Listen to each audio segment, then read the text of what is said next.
अभी next question है बेटा हमारा क्वेश्चन नंबर 4। क्या निम्न स्थिति संभव है? यदि है तो उनकी वर्तमान आयु हमें ज्ञात करनी है। पहले तो हमें बताते हैं कि क्या ये जो इन्होंने स्थिति दी हुई है, जो भी क्वेश्चन इन्होंने दिया हुआ है, क्या वो संभव है या नहीं। अगर वो संभव है तो हमें उनकी वर्तमान आयु ज्ञात करनी है। तो हमारे पास स्थिति क्या है कि दो मित्रों की आयु का योग 20 वर्ष है और 4 वर्ष पूर्व उनकी आयु का गुणनफल 48 था। यानी कि 4 वर्ष पहले दोनों की आयु का जो गुणनफल था, अगर हम उनको गुना करेंगे तो वो 48 आना चाहिए। और उनकी जो आयु है इस समय, वर्तमान आयु, उनका जो योग दिया हुआ है वो कितना दिया हुआ है? 20 वर्ष दिया हुआ है। तो हम मान लेते हैं, माना पहले मित्र की आयु x वर्ष। अब दोनों की आयु का जो योग है वो आपको कितना दिया हुआ है बेटा? 20 वर्ष। तब दूसरे मित्र की आयु कितनी हो जाएगी? हम लिख सकते हैं 20 माइनस x वर्ष, क्योंकि दोनों की आयु का जो योग है वो कितना है? 20 वर्ष है और एक की आयु x वर्ष है। तो दूसरे की निकालने के लिए हमें क्या करना पड़ेगा? इसमें से इसको माइनस करना पड़ेगा, क्योंकि ये दोनों की आयु दी हुई है और ये एक की आयु दी हुई है। दूसरे की निकालने के लिए हमने कर दिया 20 माइनस x वर्ष। अब जो उन्होंने स्थिति दी हुई है,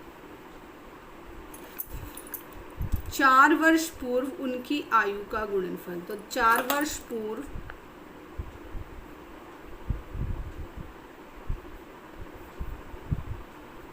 पहले मित्र की आयु कितनी हो जाएगी? पहले बतानी है तो हम माइनस करते हैं x माइनस 4 वर्ष। 4 वर्ष पूर्व दूसरे मित्र की आयु कितनी थी पहले? 20 माइनस x। अब हम करेंगे -4। 4 वर्ष पहले, तो 4 इसमें से और हम माइनस कर देंगे, तो ये आ जाएगी बेटे हमारे पास 20 में से 4 माइनस करेंगे 16 माइनस x वर्ष। अब प्रश्नानुसार उन्होंने बोला था कि 4 वर्ष पहले उनकी जो आयु है, उनका जो गुणनफल है वो 48 है। तो हम लिखेंगे x माइनस 4,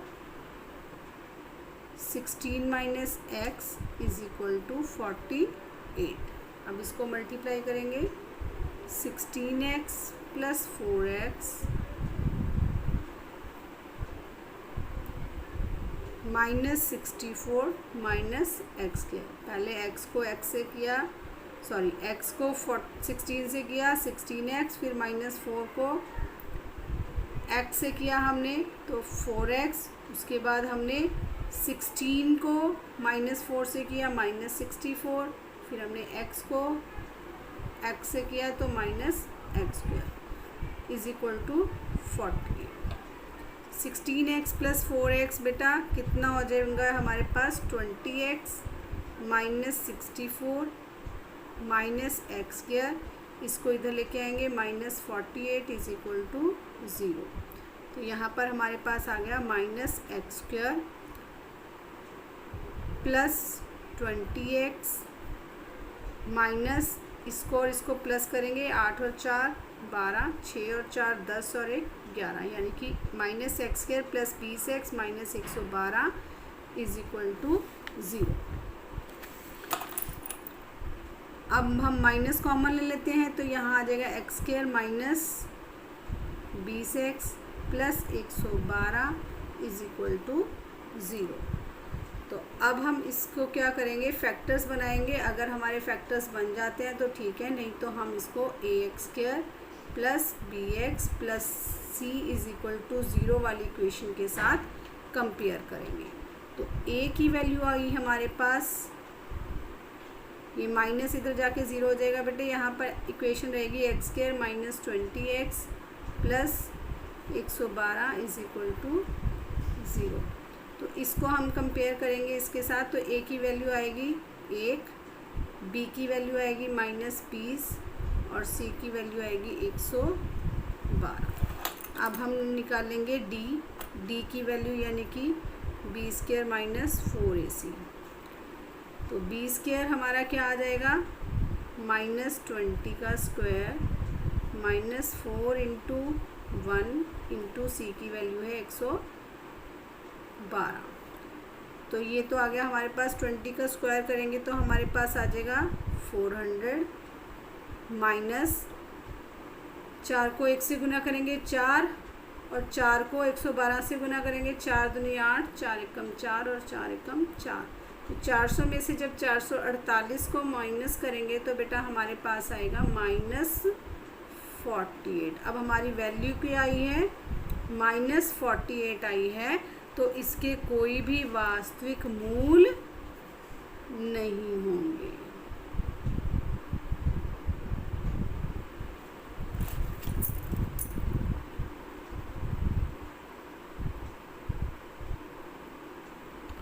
तो वर्तमान आयु ज्ञात करने के लिए हमारे पास ये स्थिति संभव नहीं है। हम यहाँ पर ये लिखेंगे बेटा कि वर्तमान स्थिति, वर्तमान आयु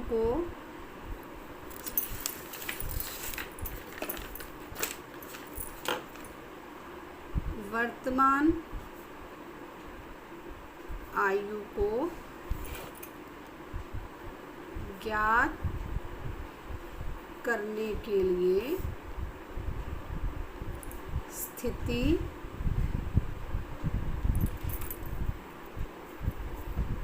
संभव नहीं है।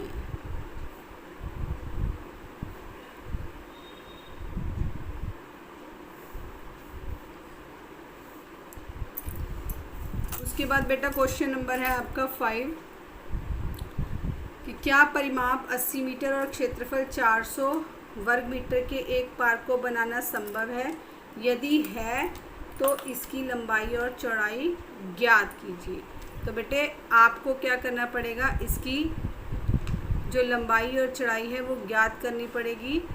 तो परिमाप आपको दिया है, आप लंबाई या चौड़ाई में से एक चीज़ मान लीजिए, आपको दूसरी चीज़ उसमें से निकल आएगी।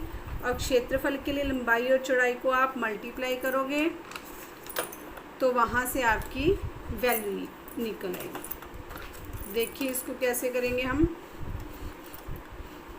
परिमाप के लिए। अब हमें जो स्थिति दी हुई है हम मान के चलते हैं क्वेश्चन नंबर 5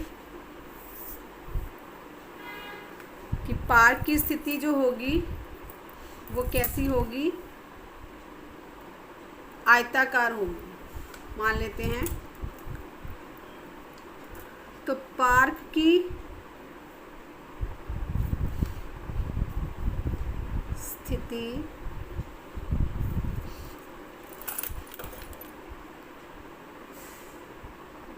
आयताकार होगी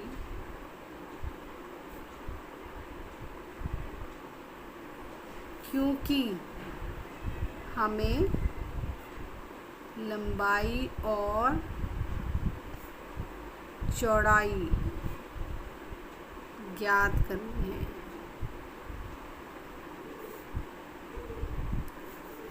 तो पार्क का जो परिमाप दिया हुआ है वो कितना दिया हुआ है बेटा, पार्क का परिमाप हमें दिया हुआ है 80 मीटर।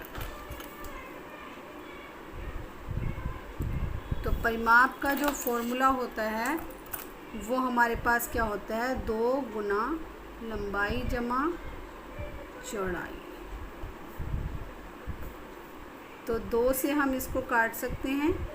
तो लंबाई जमा चौड़ाई हमारे पास क्या आ जाएगी बेटे, 40 मीटर के बराबर आ जाएगी। अब हम इसमें से एक चीज़ मान लेंगे, चाहे लंबाई मान ले चाहे हम चौड़ाई मान लें, दूसरी चीज़ हम निकाल सकते हैं। तो मान लेते हैं, माना पार्क की लंबाई बराबर x मीटर, तो पार्क की चौड़ाई कितनी हो जाएगी बेटा हमारे पास, 40 माइनस x, क्योंकि दोनों का योग कितना है 40, एक को x मान लेंगे तो दूसरी क्या होगी हमारी 40 माइनस x मीटर। अब हमें क्षेत्रफल दिया हुआ है 400 वर्ग मीटर, तो क्षेत्रफल हमारे पास है 400 वर्ग मीटर, लंबाई है हमारे पास, चौड़ाई है हमारे पास, तो क्षेत्रफल का फॉर्मूला होगा लंबाई गुना चौड़ाई बराबर 400। लंबाई हमने x मानी है, चौड़ाई हमारे पास है 40 माइनस x बराबर 400, को मल्टीप्लाई करेंगे तो ये आ जाएगा हमारे पास x square 40x minus x square is equal to 400। अब इनको इधर ले जाएंगे तो यहाँ पर आ जाएगा 0, 400 minus 40x plus x square, तो हमारे पास इक्वेशन आ गई बेटा x square minus 40x plus 400 बराबर 0। अब हम इसके ऐसे फैक्टर्स बनाएंगे कि प्लस या माइनस करने पर हमें 40 के बराबर मिले और गुना करने पर हमें मिले 400। तो बेटा इसके फैक्टर्स बनाने, अगर फैक्टर्स आपसे नहीं बनते तो आप d is equal to B square minus 4 इसी से भी निकाल सकते हो। तो यहाँ पर इसके फैक्टर्स बनेंगे बेटा 20 प्लस 20, 20 और 20 40 होंगे, 20 और 20 को गुना करेंगे तो वो 400 के बराबर आ जाएगा, x प्लस 400 बराबर 0, x square minus 20x minus 20x plus 400 बराबर 0। x कॉमन लेंगे, x माइनस 20, फिर माइनस 20 कॉमन लेंगे, x माइनस 20 बराबर 0।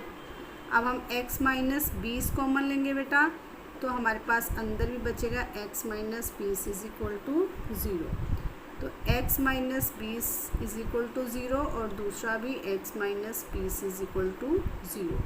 तो यहाँ पर भी हमारे पास x की वैल्यू 20 आई है, यहाँ पर भी हमारी x की वैल्यू 20 आई है। तो x यानी कि हमारी जो लंबाई है वो कितनी आ जाएगी बेटा, लंबाई हमने मानी थी इसकी, तो पार्क की